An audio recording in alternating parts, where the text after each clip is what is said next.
It is with great honor and privilege and absolute delight that I, on behalf of Tejpur University, welcome our Honorable Prime Minister who has joined us online.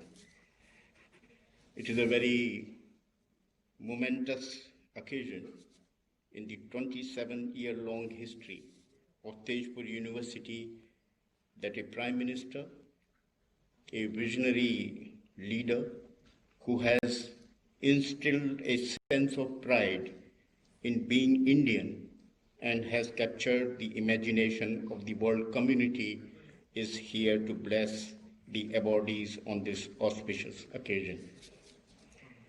His unwavering commitment to provide good governance and a life of dignity to each and every citizen is there for all to see. He is a leader with incredible resolve and firm determination who has brought about significant structural reforms in practically all the sectors. His push for Digital India, Startup India, Skilling India, renewable energy, clean fuel to rural women, affordable housing and healthcare, financial inclusion are all aligned with sustainable development goals. His call for a climate resilient $5 trillion economy and Atmanirbhar Bharat emanates from his cardinal faith in the intrinsic talent and potential and the entrepreneurial spirit of the younger generation. This has prompted him to bring about necessary and long overdue reforms in the higher education through national education policy, which is being implemented under the very dynamic Education Minister, Shri Nishank Ji. As per the vision of the Prime Minister, the essence of the NEP is to provide global competencies with Indian values. His gift of yoga to the world, his uncompromising stand on global terrorism, and a very proactive role in combating the issue of climate change, his contribution to the Paris Agreement and setting up of the International Solar Alliance have won him the admiration across the globe, including the recognition as champion of Earth. He is one of the very few world leaders who has very deftly handled the COVID-19 pandemic for a country as big and diverse as ours.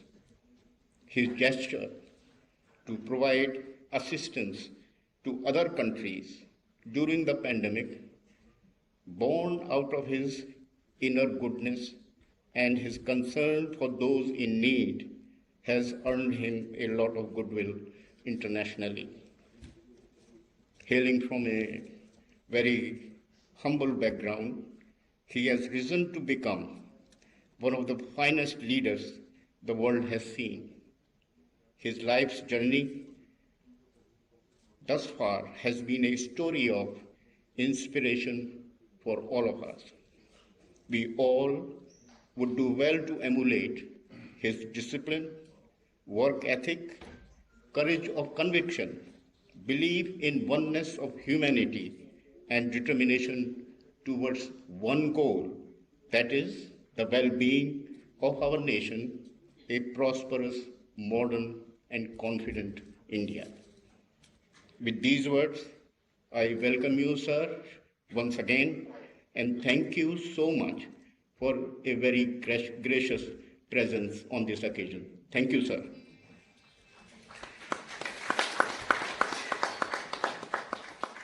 Now may I request Shri Sarvanand Sonowal ji, the Honorable Chief Minister of the state of Assam, who is such a noble and humane leader committed to the welfare of the Assam, Shri Sonowal ji. Please say.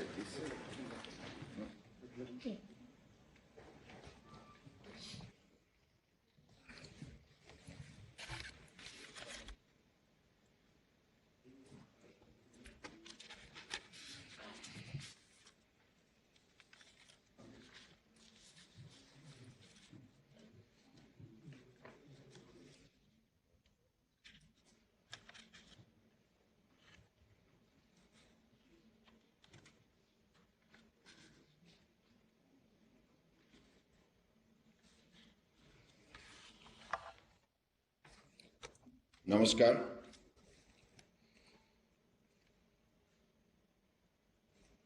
First of all,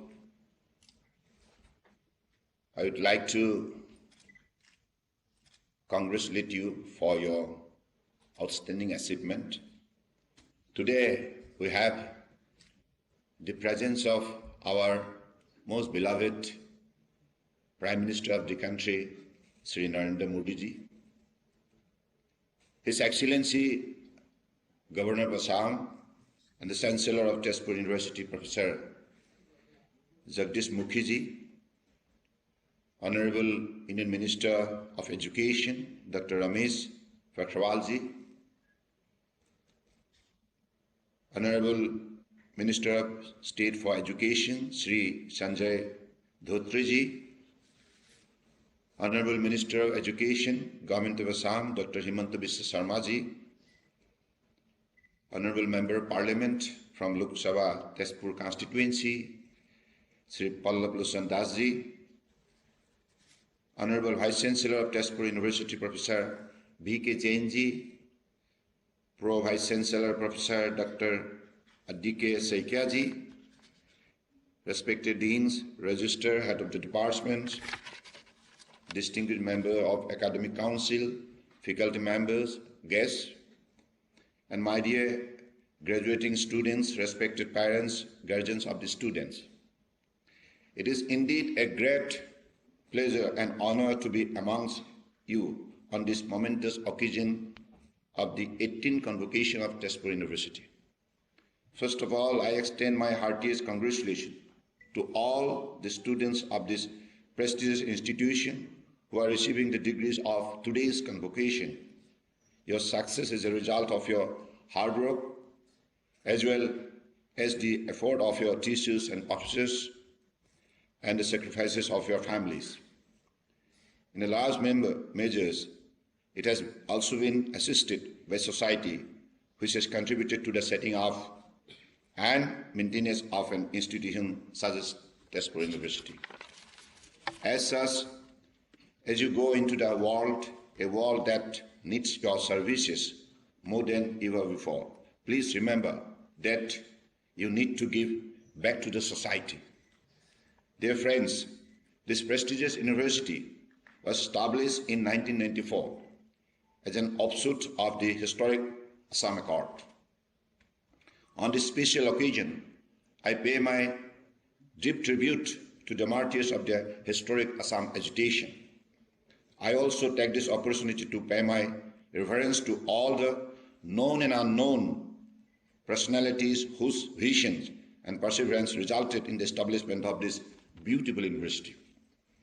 Over the years, Tezpur University has produced sizable quality human resources and carried out research that significantly benefited the society.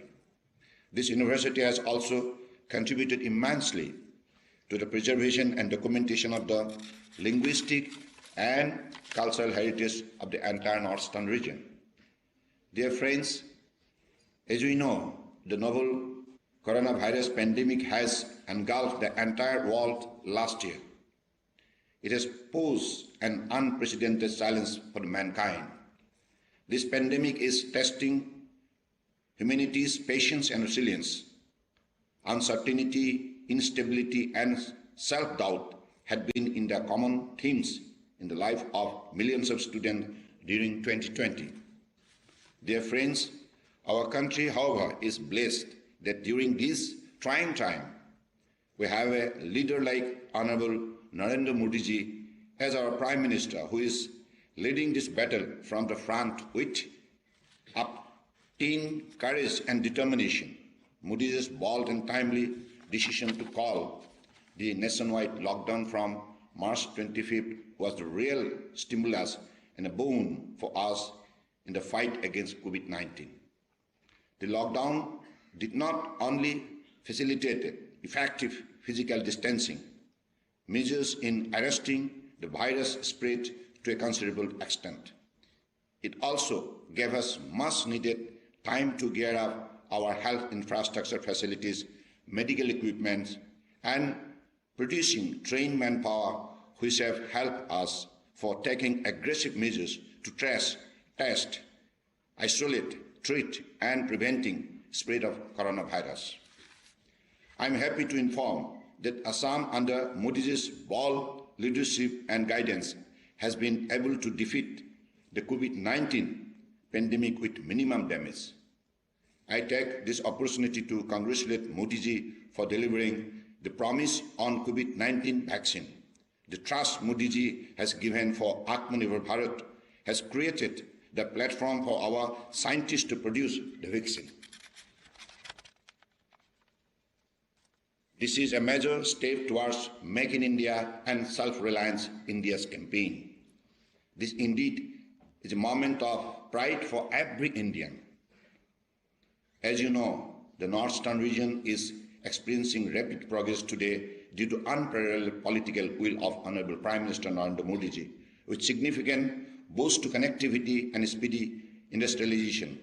The region is fast emerging as the north center of India's economic activity. Honorable Prime Minister Modi ji, while terming the Northeast as Ashtalasmi and new engine of growth for the country, has initiated many innovative steps during the last 6 years for faster development of the region. The active policy enunciated by Honorable Prime Minister has opened up new doors of opportunity in communication, transportation, trade and business, tourism, cultural exchange, sports, information technology, agriculture, etc., to link Northeast with ASEAN and BBN countries. Likewise, to promote industrialization, our government has also come up with new policy on tax incentive for setting up industries and tourism unit, IT policy, biotech policy, startup policy, sugar policy, solar energy policy, Assam industrial investment policy, etc.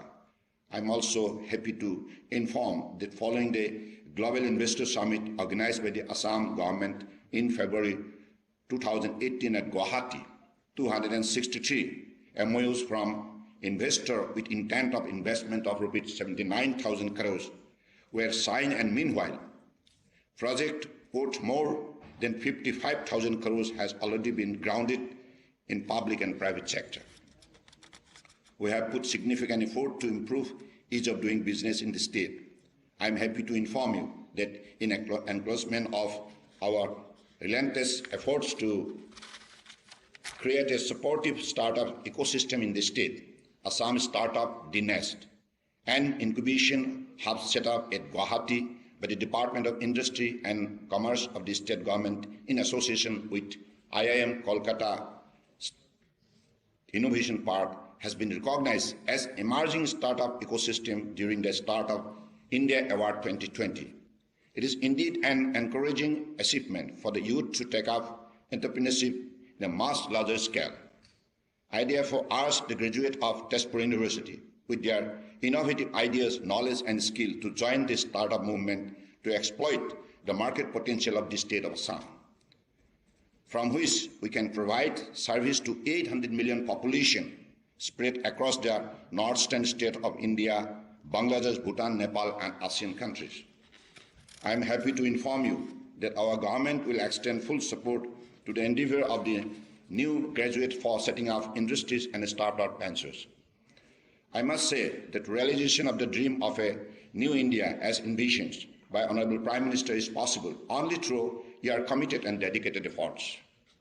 I am sure your significant contribution in augmenting the development process of the country will lead to a speedy realization of Honorable Prime Minister's vision of Atmanirbhar Bharat.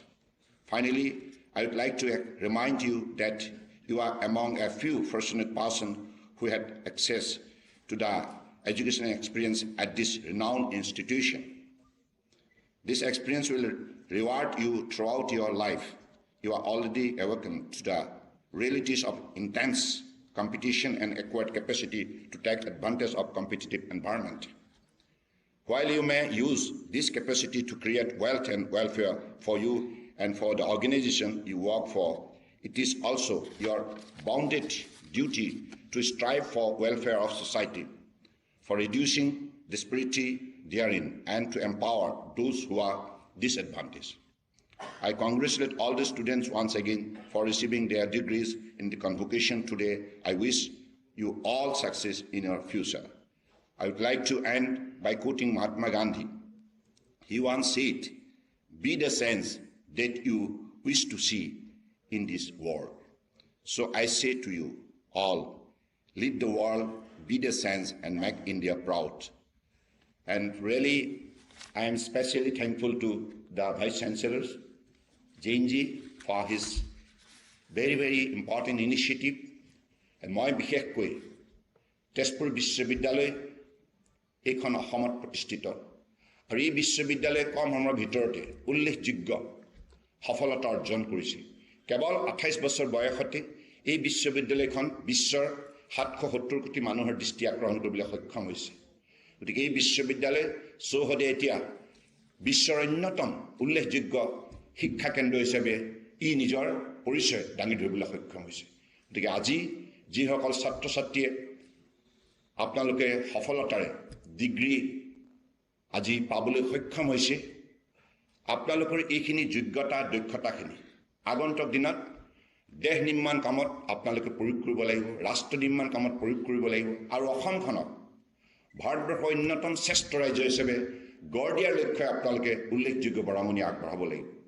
আমি অসমৰ জনগণে মাননীয় প্ৰধানমন্ত্ৰী নৰেন্দ্ৰ মোদী ডাঙৰীয়াৰ সহযোগত তেখেতৰ আশীৰ্বাদত আমি দক্ষিণ পূব এছিয়াৰ অন্যতম শক্তিশালী কেন্দ্ৰবিন্দু হিচাপে নিজক বিভিন্ন দিশত গঢ় দিব বিচাৰিছোঁ। গতিকে মোৰ মৰমৰ ছাত্ৰ ছাত্ৰীসকল, আপোনালোক ওলাই আহক, শক্তিশালী পদক্ষেপ গ্ৰহণ কৰক, সততা নিষ্ঠাৰে মাননীয় প্ৰধানমন্ত্ৰী নৰেন্দ্ৰ মোদী ডাঙৰীয়াৰ আদৰ্শৰে আগন্তুক দিনত আমি এনে এখন ৰাষ্ট্ৰ নিৰ্মাণ কৰিম, যিখন ৰাষ্ট্ৰই হ'ব পৃথিৱীৰ শ্ৰেষ্ঠ ৰাষ্ট্ৰ।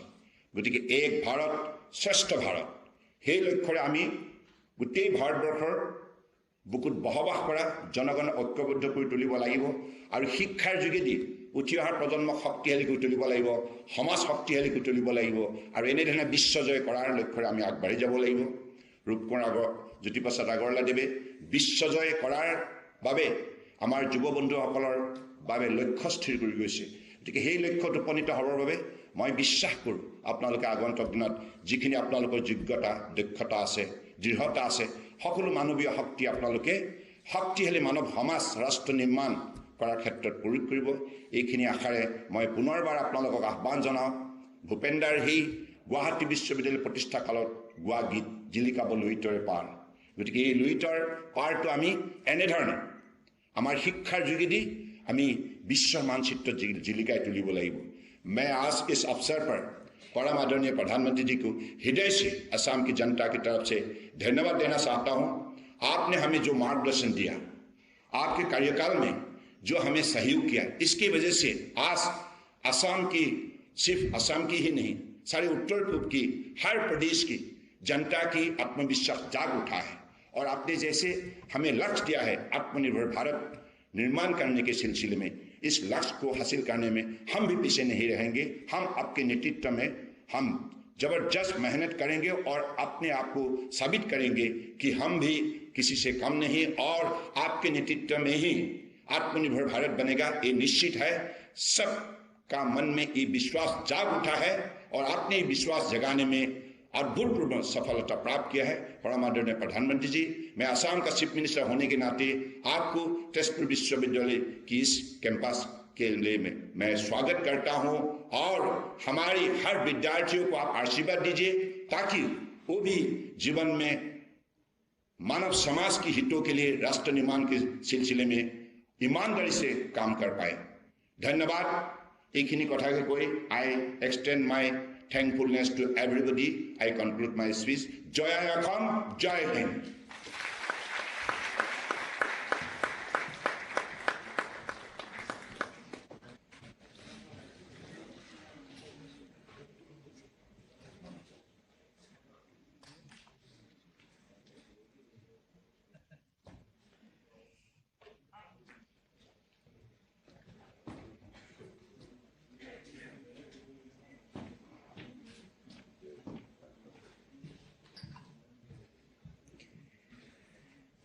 I now request the Honorable Prime Minister to deliver his address and bless the graduating students.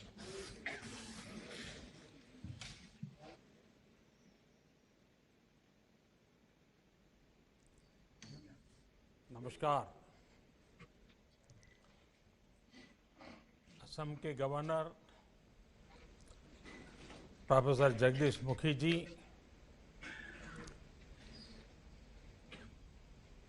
केंद्र में मेरे शिक्षा मंत्री श्री रमेश पोखरियाल निशंक जी, असम के मुख्यमंत्री श्रीमान सर्बानंद सोनोवाल जी,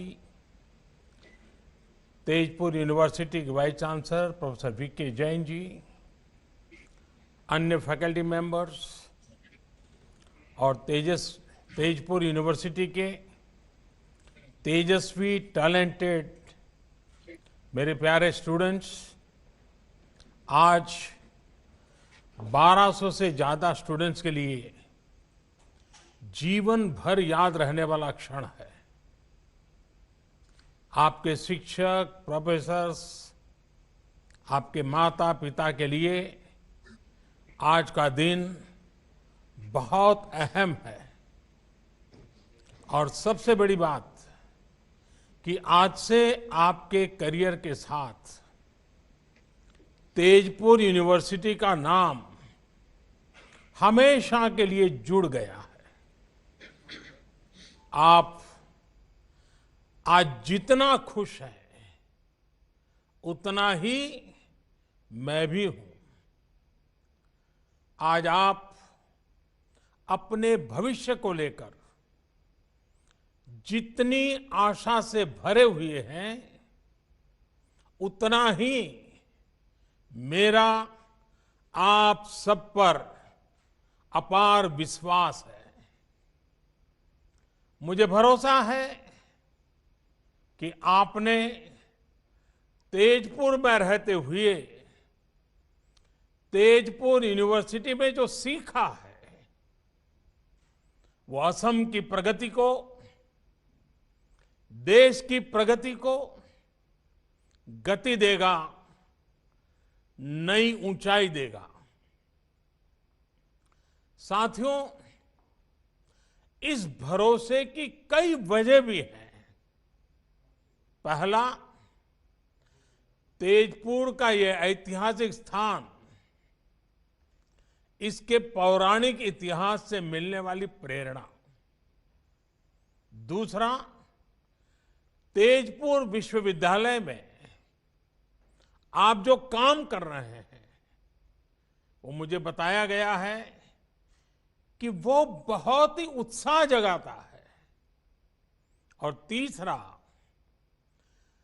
पूर्वी भारत के सामर्थ्य पर, यहाँ के लोगों, यहाँ के नौजवानों की क्षमताओं पर, राष्ट्र निर्माण के उनके प्रयासों पर सिर्फ मेरा ही नहीं, देश का भी अटूट विश्वास है। साथियों, अभी अवार्ड और मेडल देने से पहले जो यूनिवर्सिटी एंथम गाया गया है, उसमें निहित भाव तेजपुर के महान इतिहास को नमन करता है। मैं इसकी कुछ पंक्तियां दोहराना चाहता हूं, और इसलिए भी दोहराना चाहता हूं क्योंकि ये असम के गौरव, भारत रत्न, भूपेन हजारिका जी ने लिखी है। उन्होंने लिखा है, अग्नि गडर स्थापत्य, कलिया भौमोरार सेतु निर्माण, ज्ञान ज्योतिर्मय स्थेयी स्थानते विराजिसे तेजपुर विश्वविद्यालय। यानी जहां अग्निगढ़ जैसा स्थापत्य हो, जहां कलिया भौमरा सेतु हो, जहां ज्ञान की ज्योति हो, ऐसे स्थान पर विराजमान है तेजपुर विश्वविद्यालय। इन 3 पंक्तियों में भूपेन दा ने कितना कुछ वर्णित कर दिया है। अग्निगढ़ का राजकुमार अनिरुद्ध, राजकुमारी उषा, भगवान श्री कृष्ण से जुड़ा इतिहास, महान ओहोम शूरवीर कलिया भौमारा फुकुर की दूरदृष्टि, ज्ञान का भंडार, ये तेजपुर की प्रेरणा है। भूपेन दा के साथ ही ज्योति प्रसाद अग्रवाल, विष्णु प्रसाद राभा, ऐसे महान व्यक्तित्व तेजपुर की पहचान रहे हैं। आप इनकी कर्मभूमि में, जन्मभूमि में पड़े हैं और इसलिए आप में गर्व का भाव होना और गौरव के कारण आत्मविश्वास से भरा हुआ आपका जीवन होना, ये बहुत स्वाभाविक है। साथियों, हमारा देश इस वर्ष अपनी आजादी के 75 वर्ष में प्रवेश कर रहा है। सैकड़ों वर्षों की गुलामी से मुक्ति दिलाने के लिए असम के अनगिनत लोगों का योगदान है। जो उस समय थे, उन्होंने देश की आजादी के लिए जीवन दे दिया, अपनी जवानी खपा दी। अब आपको नए भारत के लिए, आत्मनिर्भर भारत के लिए जी करके दिखाना है, जीवन को सार्थक करके दिखाना है। अब से लेकर भारत की आजादी के 100 वर्ष पूरे होने तक ये 25-26 साल आपके जीवन के भी स्वर्णिम वर्ष हैं। आप कल्पना कीजिए, 1920-21 में जो नौजवान, जो बेटी आपकी उम्र की होगी, आज आप जिस उम्र के होंगे, 1920-21 के कालखंड में वो क्या सपने देखते होंगे, वो अपने किन बातों के लिए जीवन ढालते होंगे, किन कामों की पूर्ति के लिए अपने आप को खपाते होंगे। अगर थोड़ा सा स्मरण करें 100 साल पहले आप ही की उम्र के लोग क्या करते थे, तो आज आगे के लिए आपको क्या करना, ये सोचने में देर नहीं लगेगी। ये आपके लिए गोल्डन पीरियड है। तेजपुर का तेज पूरे भारत में, पूरे विश्व में फैलाइए। असम को, नॉर्थ ईस्ट को विकास की नई ऊंचाइयों पर ले जाइए। हमारी सरकार आज जिस तरह नॉर्थ ईस्ट के विकास से जुटी है, जिस तरह कनेक्टिविटी, एजुकेशन, हेल्थ, हर सेक्टर में काम हो रहा है, उससे आपके लिए अनेकों नई संभावनाएं बन रही हैं। इन संभावनाओं का पूरा लाभ उठाइए। आपके प्रयास ये बताते हैं कि आप में क्षमता भी है, नया सोचने, नया करने का सामर्थ्य भी है। साथियों, तेजपुर यूनिवर्सिटी की एक पहचान अपने इनोवेशन सेंटर के लिए भी है। आपके grass root innovations vocal for local को भी नई गति देते हैं, नई ताकत देते हैं। ये इनोवेशंस स्थानीय समस्याओं को सुलझाने में काम आ रहे हैं, जिससे विकास के नए द्वार खुल रहे हैं। अब जैसे मुझे बताया गया कि आपके डिपार्टमेंट ऑफ केमिकल साइंस ने पीने के पानी को साफ करने के लिए एक कम कीमत वाली आसान टेक्नोलॉजी पर काम किया है।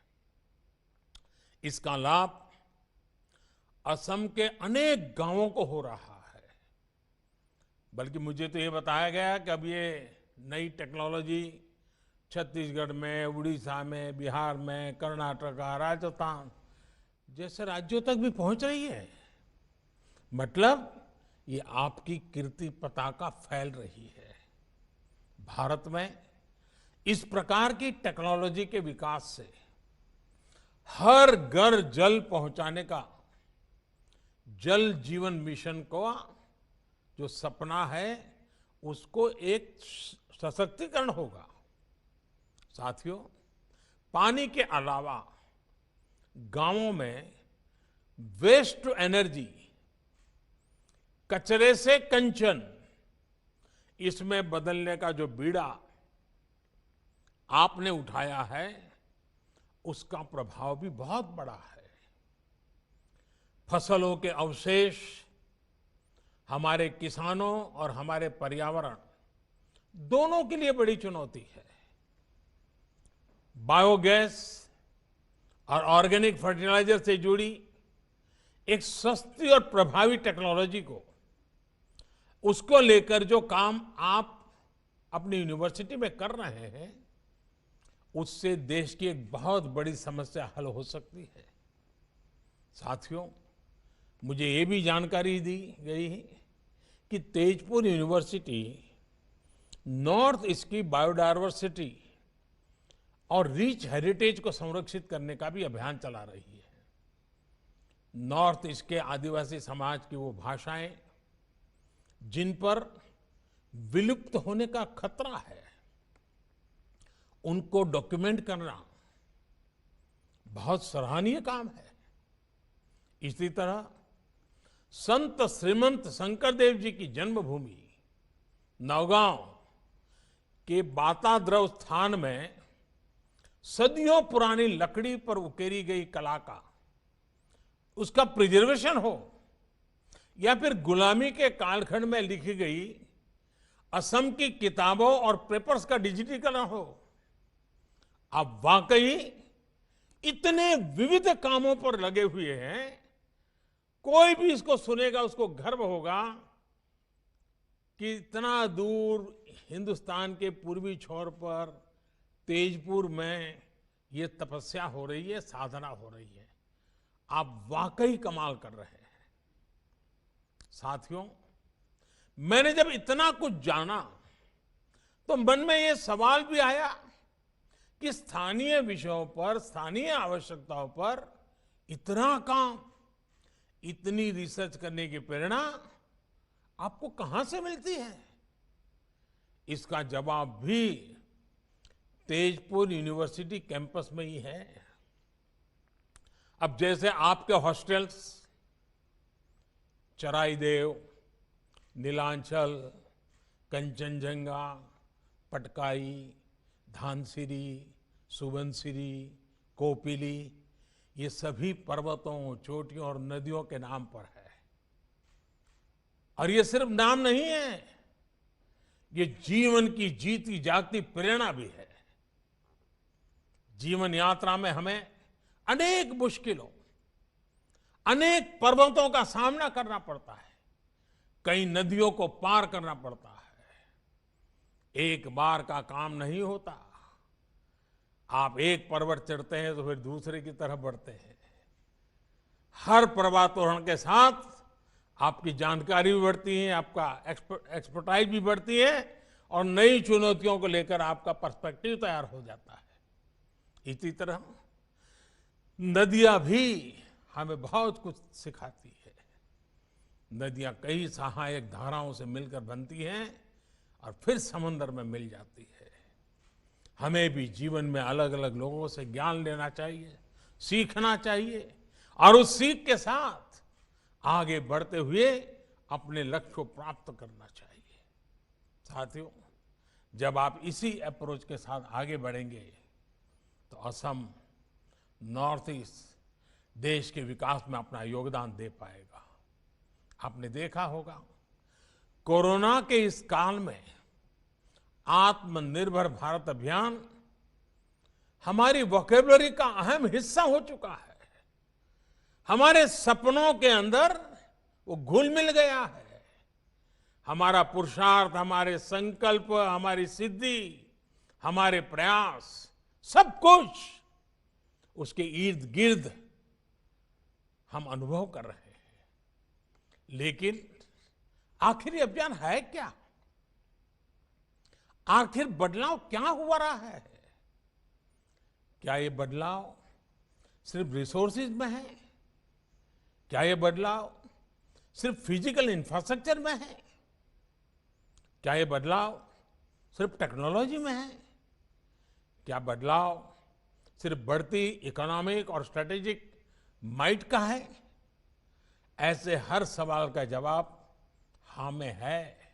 लेकिन इनमें से भी जो सबसे बड़ा परिवर्तन है वो है इंस्टिंक्ट का, एक्शन और रिएक्शन के नजरिए का है।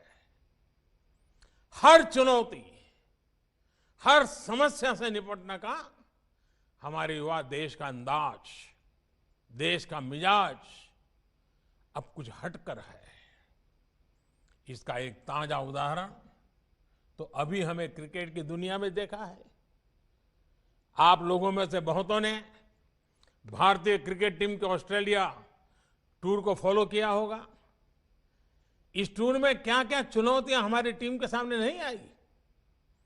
हमारी इतनी बुरी हार हुई लेकिन उतनी ही तेजी से हम उभरे भी और अगले मैच में जीत हासिल की।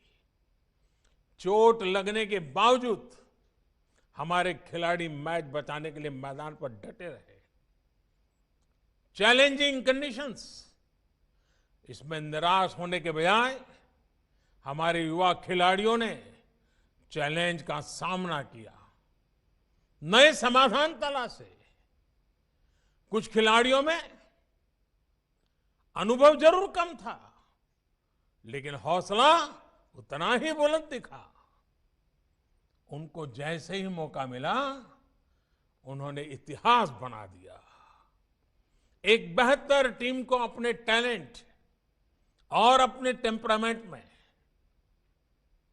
वो ताकत थी जिससे उन्होंने इतने अनुभवी टीम को, इतने पुराने खिलाड़ियों की टीम को पराजित कर दिया। युवा साथियों, क्रिकेट के मैदान पर हमारे खिलाड़ियों की ये परफॉर्मेंस सिर्फ स्पोर्ट्स के लिहाज से इंपॉर्टेंट नहीं है, एक बहुत बड़ा लाइफ लेसन भी है। पहला लेसन ये कि हमने अपनी एबिलिटी पर विश्वास होना चाहिए, कॉन्फिडेंस होना चाहिए। दूसरा लेसन हमारे माइंडसेट को लेकर है। हम अगर पॉजिटिव माइंडसेट से लेकर आगे बढ़ते हैं तो रिजल्ट भी पॉजिटिव ही आएगी। तीसरा और सबसे अहम लेसन, अगर आपके पास एक तरफ सेफ निकल जाने का ऑप्शन हो और दूसरी तरफ मुश्किल जीत का विकल्प हो तो आपको विजय का ऑप्शन जरूर एक्सप्लोर करना चाहिए।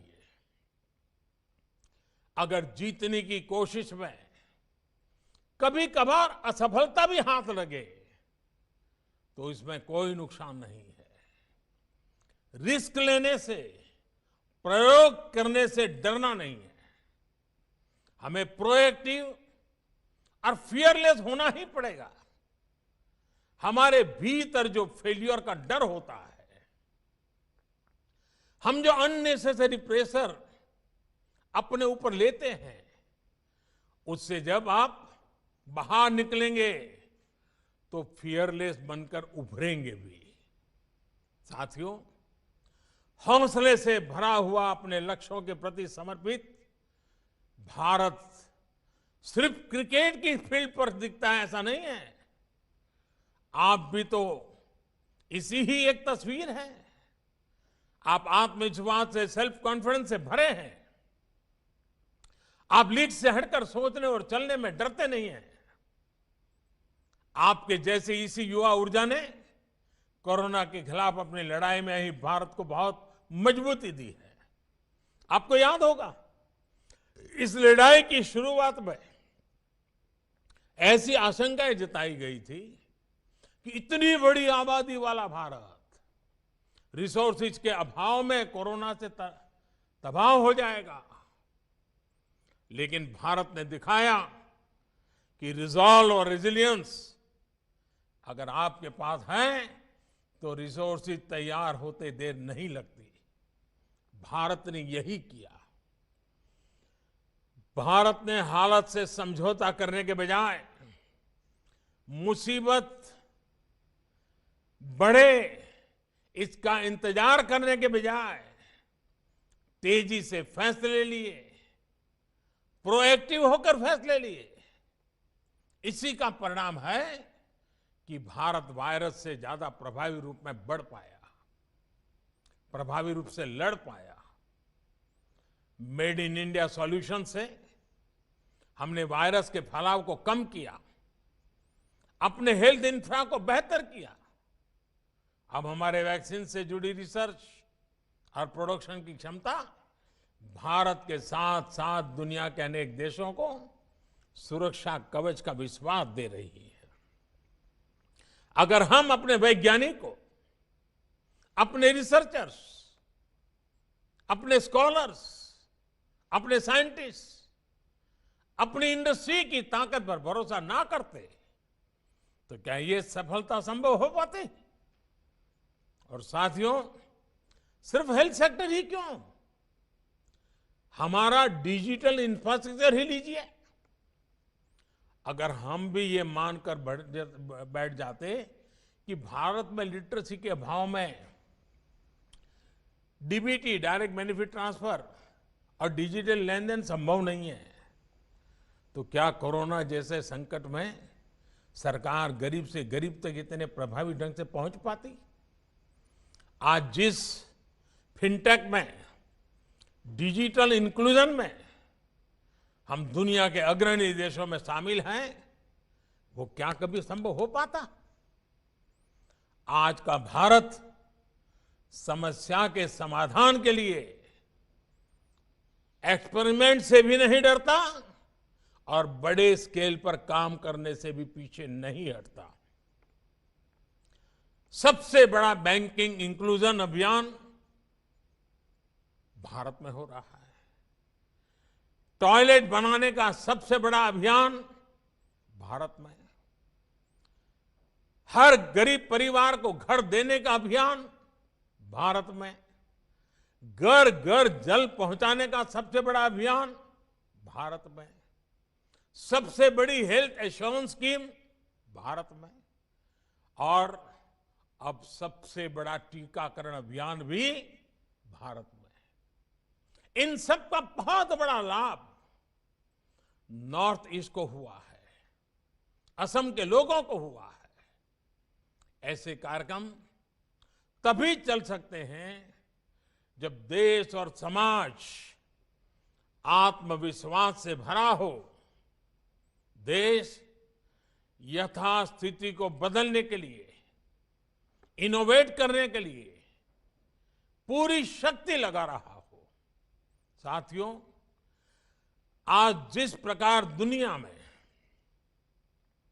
भारत में नई टेक्नोलॉजी का प्रसार हो रहा है, उससे हर क्षेत्र में नई संभावनाएं पैदा हो रही है। आज हम बिना ब्रांच के बैंक, बिना शोरूम के रिटेल बिजनेस, बिना डाइनिंग हॉल के क्लाउड किचन, ऐसे अनेक प्रयोगों को रोजमर्रा की जिंदगी में देख रहे हैं। ऐसे में यह भी संभव है कि भविष्य की यूनिवर्सिटी पूरी तरह से वर्चुअल हो और दुनिया भर से स्टूडेंट्स और फैकल्टीज किसी भी यूनिवर्सिटी का हिस्सा बन सके। इस प्रकार की ट्रांसफॉर्मेशन के लिए हमारे पास एक जरूरी रेगुलेटरी फ्रेमवर्क होना बहुत जरूरी है। नई नेशनल एजुकेशन पॉलिसी के माध्यम से लगातार उसकी कोशिश की जा रही है। इस पॉलिसी में टेक्नोलॉजी के ज्यादा से ज्यादा उपयोग, मल्टी डिसिप्लिनरी एजुकेशन और फ्लेक्सिबिलिटी को प्रोत्साहित किया जा रहा है। नई नेशनल एजुकेशन पॉलिसी डाटा और डाटा एनालिटिक्स के लिए हमारे एजुकेशन सिस्टम को तैयार करने पर बल देती है। डाटा एनालिटिक्स की मदद से एडमिशन से लेकर टीचिंग और इवैल्यूएशन तक पूरी प्रक्रिया बहुत बेहतर हो जाएगी।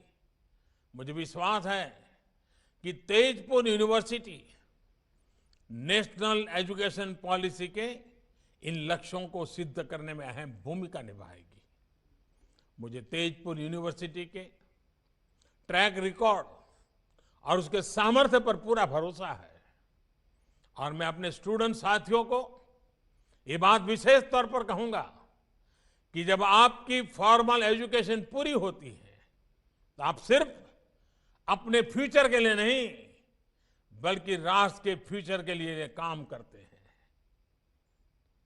आप बस एक बात याद रखें, अगर आपका पर्पज ऊंचा है तो आपको जीवन के उतार चढ़ाव से उतना असर नहीं पड़ेगा।